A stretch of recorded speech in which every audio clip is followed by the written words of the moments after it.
Assalamualaikum warahmatullahi wabarakatuh. Ketemu lagi dengan saya Sholihuddin Ubaidillah di channel Galbi Takila.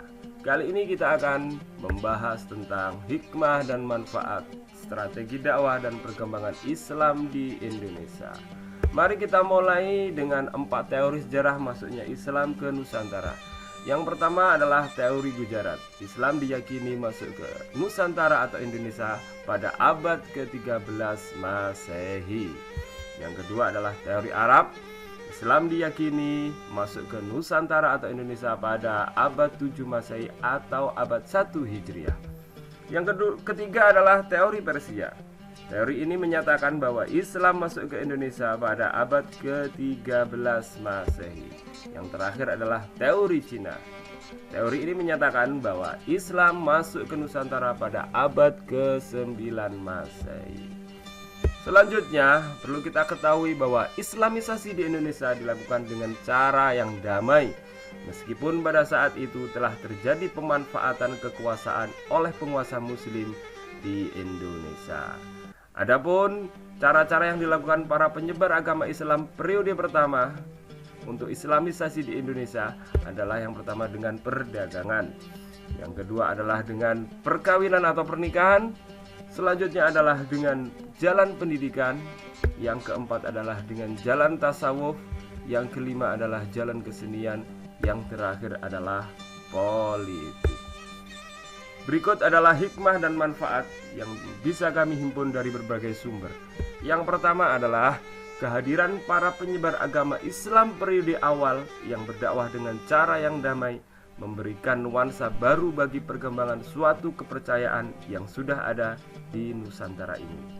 Keyakinan kepada Tuhan Yang Maha Esa berkembang dan tatanan kehidupan menjadi baik pula. Adapun hikmah dan manfaat yang kedua adalah hasil karya para ulama penyebar agama Islam di Nusantara dan murid-muridnya yang berupa buku sangat berharga untuk dijadikan sumber pengetahuan.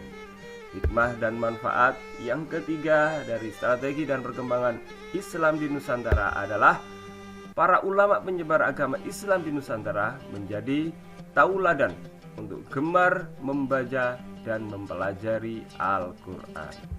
Selanjutnya, hikmah dan manfaat yang bisa kita ambil adalah untuk memperkaya hasanah arsitektur bangunan, terutama bangunan masjid, karena memang khas sekali bangunan masjid di Nusantara ini, tidak seperti di Timur Tengah.